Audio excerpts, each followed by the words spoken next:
I'm just a girl living in captivity. Hello and welcome to the next episode of Matt and Todd Go to the Movies, with no special guests today, just the famous original duo. So famous. So famous. This is the podcast where Matt and Todd went and saw a movie at our local Regal Cinema Theater, and now we're going to talk about it in Matt Time the Pilot. Right after the movie, we're going to give our good reactions and try to answer some basic questions about this movie we saw, like, should you see this movie, should you not see this movie, should you bring your family or a date, or should you go by yourself, do you have to pay attention, can you slack off, can you snap a craft, or anything, is it worth it to spend your hard-earned money on this movie? I am Todd Dover. And I'm Matt Malloy, and no, it's not worth it. And that's the podcast. Da-da-da-da. Just kidding. We saw a movie. We have seen the original version of this movie. And hopefully today, you heard the review of the original movie. Yeah, we reviewed it. Yeah. This movie is called M3Gan 2.0. M3Gan 1.0 is about a killer robot who, does bad stuff and kills as a killer robot would. Yeah. So this movie is of a similar theme with a similar killer robot. But before we get into what is this movie all about, we'll go to who's in this movie. And really, my answer is there's no famous people in this movie. My answer is there's the people from the original, not that they're famous. Right. But one of the people in this movie, I always forget his name, something Clemens or something. He was one of the Flight of the Conchords guys. Okay. And has been in a lot of stuff. But, Got it. Borderline celebrity or famous, not really there. But certainly the only person of note in this movie. Right. Everyone else, fairly forgettable. Yeah, you may not forget them because you saw the first movie if you did. But right. Otherwise, as far as, are they a celebrity? When Tim's not here, we tighten this belt a little bit. We tighten it up. Who's actually a celebrity? A little bit. We're a little loosey-goosey sometimes. Yes. Well, not to be too loosey-goosey, but what is M3Gan 2.0 about? I'll tell you what M3Gan 1.0 is about. M3Gan 1.0 is about a robot companion to a little girl, and designed by the girl's aunt, who is also her guardian because the little girl's parents are dead. Correct. The little girl's name is Katie. Correct. The aunt's name is Gemma. Absolutely. And so the first movie is about the robot kind of taking things a little crazy and killing people, and then at the end of the movie, it's the robot is killed. So you may be wondering, how could we have another movie? How can we have a two? What? M3Gan in the movie. M3Gan is the name of the robot, by the way. If you didn't pick that up. Yeah. And so what happens in this movie is we are introduced to the idea that someone else has created a killer robot for political or military reasons, and then that robot kind of goes off the rails. That is the setup for M3Gan, who's been quietly lurking in some computer system network capacity. Yeah. In the house of Gemma and Katie, who are in this movie too. And the first one ended with a kind of oh, could she be back? Could she? Yeah. Right. It wasn't when we walked out of one, we were like, I bet there's going to be a two. Yeah. They did leave the door open, and here they are walking through the door. Right through it. Yes. So, but the movie is about really. The original robot has learned some things and is given a new body and is going to help in the destruction of the rogue other robot. There's some twists and turns from there that I won't reveal, but that's the heart of the movie is robot on robot violence. That's the computer chip of the movie. Yes. Or the motherboard of the movie. The motherboard. Yeah, so there's no hearts in this movie. There's no hearts. It's all cold, hard steel. And this movie does deviate a little bit from the original in that The original was more of a horror movie. This movie is more action-y oriented. But, yeah, that's what I'll say about what the movie is about. Todd, what is your reaction to the reboot, if you will, of M3Gan? Well done. Well done. Thank you. Well, I mean, this is a weird experience for me because we saw the first one, and I think if I remember correctly, our general consensus was we liked it. I thought we got. I remember getting good reviews. I don't remember exactly. They left the door open for a second one. We walked out of the theater, and I was like, and in my mind, I'm like, I could do a second one. Like, this was interesting enough, but I had these thoughts of like, well, if they just did a second one, then it's like, okay, killer robot horror movie. Like, where do you really go from there? Don't just do a sequel because you just want to do a sequel and make money. I appreciated that this movie did a sequel, and like you said, or you alluded to, it really flipped the script. Like, it changed the genre of movie it was, that these movies were in. And I thought that was genius. Like, I thought that if you just made a second horror movie, maybe they could have made it good. Maybe we'd walk out, liking it. But I don't think I would have liked just a second horror movie as much as I liked this movie. Like, I am not saying it's the best movie I've ever seen, but I had a great time tonight. I laughed several times, which I was not expecting.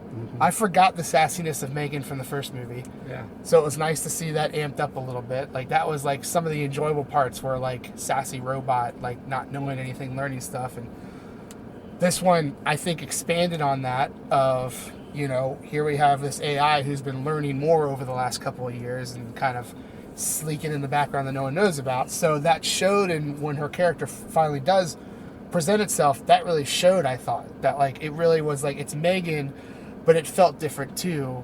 But it also, like, was still her. But I thought the genius part of this movie, like I said, was the fact that it changed genres. And I'm not putting it on the same stage as these movies, but it really feels somewhat like Alien and Aliens, which that's what drew me to this movie, was like when they showed the trailer, when I saw the first trailer, the first real trailer, not the teaser, when I saw that about this movie and I saw it was an action movie, I was like, oh yeah, like, robots fighting, I'm in. Like, and I thought it delivered everything it could on that concept. Like, you got, I thought, really crisp, cool action scenes, great sounds mixed in, like when the robots were fighting, it just was clank, clank, clank. Like, it just was like so many just little details of like hearing the metal hit and stuff like that, and hearing the rotors move or whatever. Like, I just really thought the sound mixing in this movie was really good. It's not like it really had a soundtrack at all. It just was like tonal music or, instrumental music. But I liked the expanded story. I liked the upgrades. I liked a lot of this movie. Honestly, and I don't like to admit this because it feels like I'm picking on someone, but my biggest complaint with this movie is that Katie, the girl who plays Katie, still can't act. Like, and I thought it didn't totally take me out of the movie at all. It's a minor point, but I thought a little bit more than the first movie, she had much more to do in this movie, and I loved what they did with her character. Like, and there's just a very funny Steven Seagal kind of like tie-in a little bit that I enjoyed and I thought was funny, and I thought they did. I thought it was just played out really well. But there were some signs where she was supposed to be delivering these like deep lines and deep points in the movie, and I was just like, you're just not there. Maybe you can get there, work on it and get there. I just really felt some of them felt flat to me. But I liked the entire supporting cast, including Gemma. I walked out of the first movie not liking Gemma, not the actress, but just the character.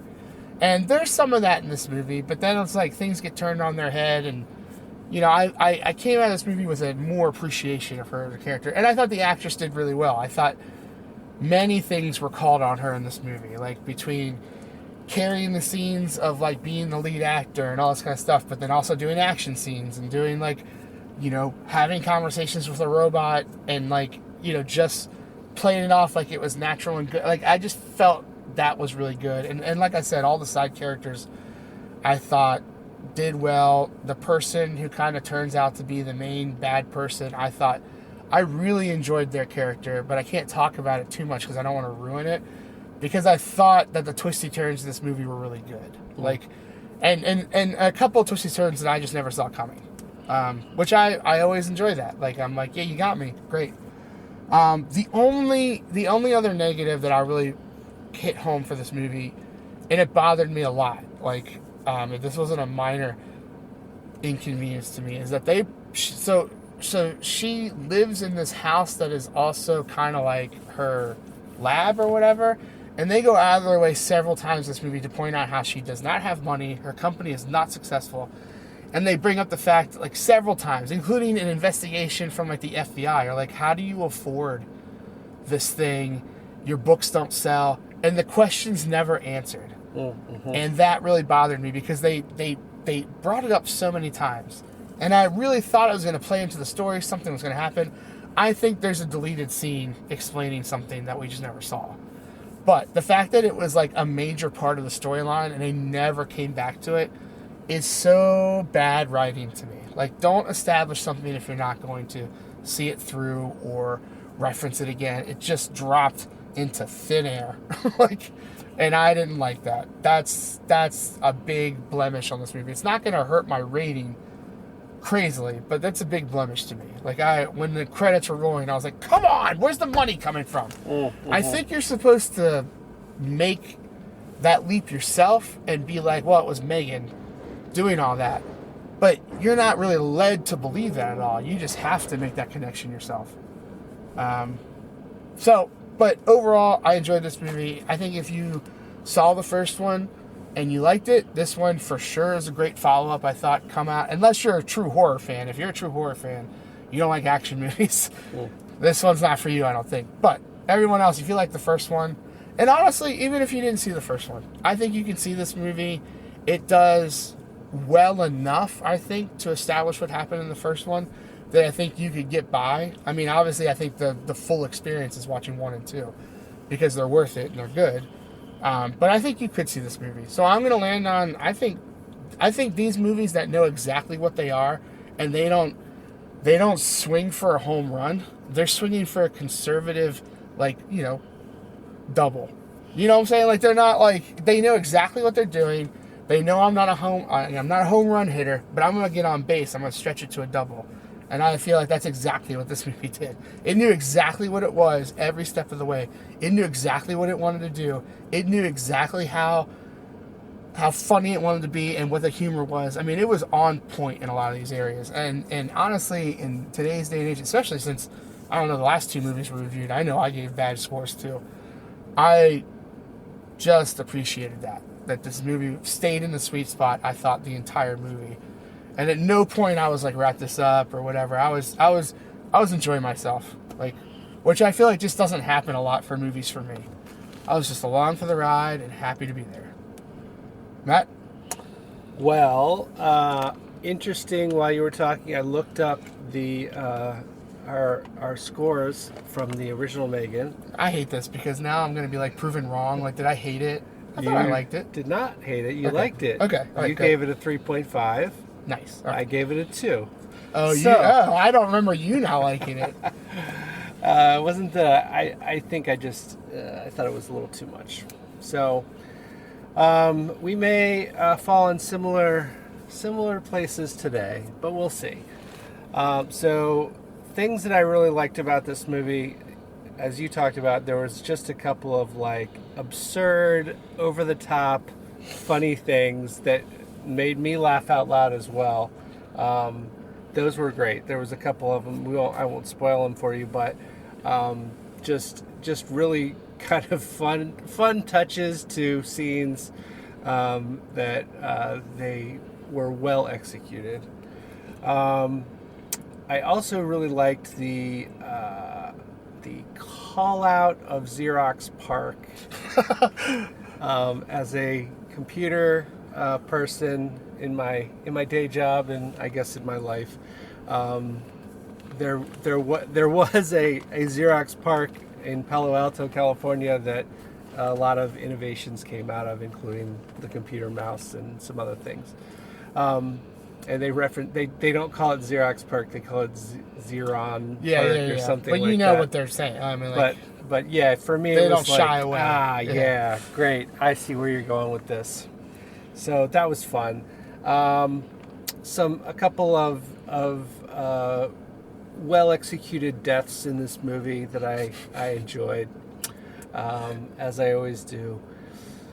But I didn't feel like I felt like the story was not well paced. The ending was pretty good, but I felt like leading up to the ending they were fumbling around a little bit, and I was like, where are we going? What are we doing? What's going on here, guys? Let's pull it together. Tighten it up. So that was a negative for me. Another negative for me was the couple who was sitting next to me.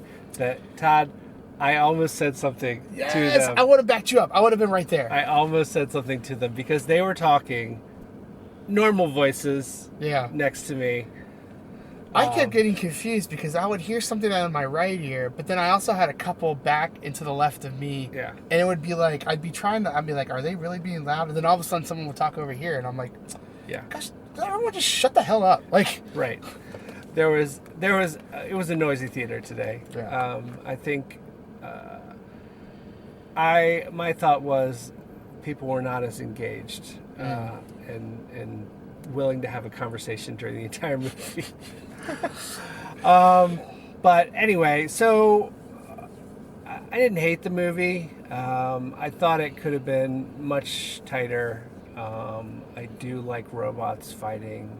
That was fun. So it's probably kind of middle of the road for me. Take it or leave it. But I would recommend seeing the first M3Gan before you watch this.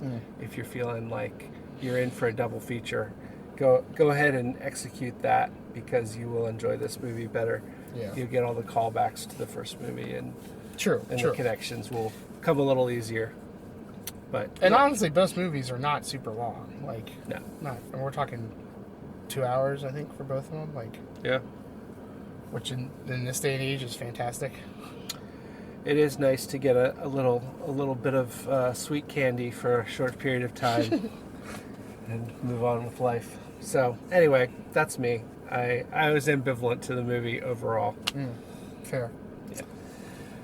Well, getting down to it, how many... That was a tough one. Let's do how many Roombas would you give this movie? A Roomba does come into play at some point. Yes. In a very slapsticky way, which was borderline for me. I was like, I don't want slapstick in my action movie, but it was only a little bit, and it was okay. 0 being the worst, because then you got no Roombas and your floor is disgusting, and what are you doing?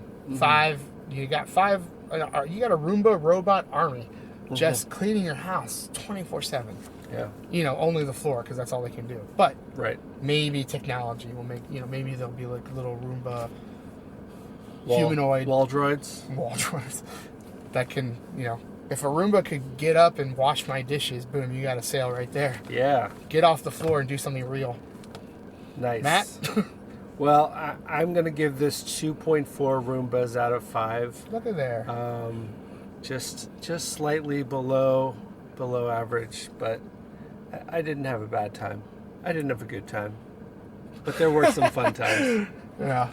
It sucks that your bad time is not so linked to the movie. I mean, it is linked to the movie, but now I can sense the frustration in you, and I'm like, welcome to how I feel. Yes. And I want to make it clear, not just to you, to everyone listening on these podcasts, if you were to ever say something and be like, come on, can we just watch the movie, and someone gave you grief, boom, I am right there. Yeah. I am right there to just handle that situation and then probably get in trouble. But Yeah. as I'm being carted out by the cops, you gotta be quiet in the movie. That's the rules. One day that's going to be the scenario, Todd. Yeah. I feel like, Matt, can you bail me out? Yeah. Can you use Matt and Todd go to the movies, buddy? Which is non-existent. Yes. Oh, it's me. It's you. I'm like waiting for your. Sorry, I got off on my tangent again. Come on, Roombas. Let's go. Roombas. How many Roombas? So I'm gonna say I liked this movie more than the first one. I think I'm gonna land on that. I appreciate a action movie that can make me chuckle a couple times in well planned, well executed laughter scenes, and they weren't. I hate to harp on this because I know I harp on a lot. It's not like an MCU thing where it's like everything was quippy, everything was a laugh, because we can't handle emotions that aren't laughter. I'm gonna land on like a 3.8. Like, I can't remember the last time I saw a movie and just was having fun all the way through it. Like, and it did well enough in the area of me having fun. Not that I like using that word when I rate movies, that some of the smaller things that maybe I'm typically up on to like complain about or whatever just got glossed over because I was enjoying myself. Well, that is a good time. Yeah. I will say I liked the integration of like the Megan's face that's like at all. I mean, not the other robot, but Megan for sure looked in the face like a robot at all times. Like, and I just thought that was great makeup. Like, great makeup and effects. I was like, man. Like, the other one, I was like, yeah, you're looking too real. Like, I mean, you're moving like a robot, which is great. But then, Megan's looks, I just thought, before we close out, the makeup on this thing, I thought the costumes were also cool. Like, there was just there's a lot of good things in this movie. Let's just say that. We will say that. And you will say that. Yeah, I'll say it. You're going to say there was about an average amount of good things in this movie. About. Slightly below. Yeah. Tenth of a Roomba below average. Well, before we wrap it up, I'd like to just congratulate us both, Todd, on our 300th movie that we've reviewed. Yeah. Yeah, we did it. We made it to 300 movies. And how fitting that it was just us tonight. Yes. Not that we're ever sad when Tim's not here or when Marie can make it out or anyone really. I mean, if you're listening to this, you want to be on the podcast. We're not exclusive. I mean, just reach out and let us know. Yeah. I mean, I'm not paying for your ticket or anything like that. But... Well, we might, Wow. That's Matt's offer, not mine. Yeah. We might if we had a free ticket. Oh, that's true. Give it to you. Not that we're trying to advertise Snowden's bad all-you-can-see policy where we exploit it a lot. But, we'll exploit it for you. You got to do what you got to do. Yeah. So congrats to us on that. Yeah. And that's going to wrap it up for this episode of Matt and Todd Go to the Movies, where we reviewed the movie M3Gan 2.0. We gave it an average rating of 3.1 Roombas out of 5. So I think our general consensus is you should maybe check this movie out. Yeah. Maybe you'll have a good time like Todd did, or an okay time like I did. Hopefully you won't be sitting next to talkative people. Yes, that would. But we also agree that you should probably see the first one first. Yes, we do agree on that.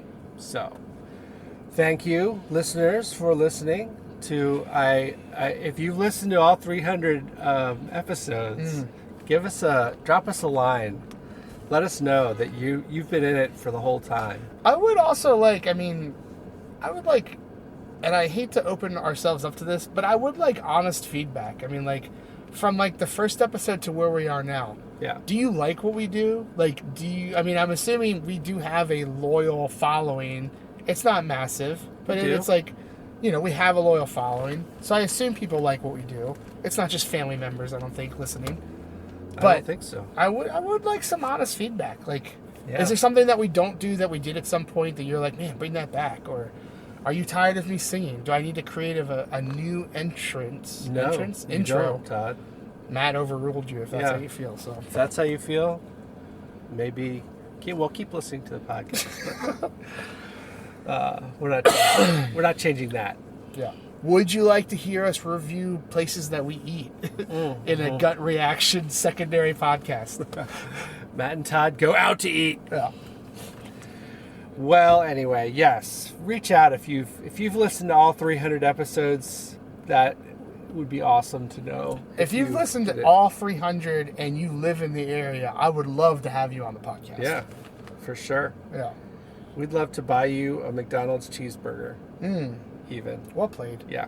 I'll even sneak it into my pocket to the theater for you. Yes, you can eat it in the theater. You And can you go can- to the theater with us, watch a movie. Get have the a full free Todd cheeseburger. experience of me sneaking in food for you. Yeah, sounds good. All right, well, if you did listen to 300 or you listened to this is your first one, thank you for doing that. Please continue to listen and subscribe and download and like us and message us on Facebook and text us on our phones and call us and meet us in person. And we will see you next time. Da da da da Da-da. da da da. Da-da-da.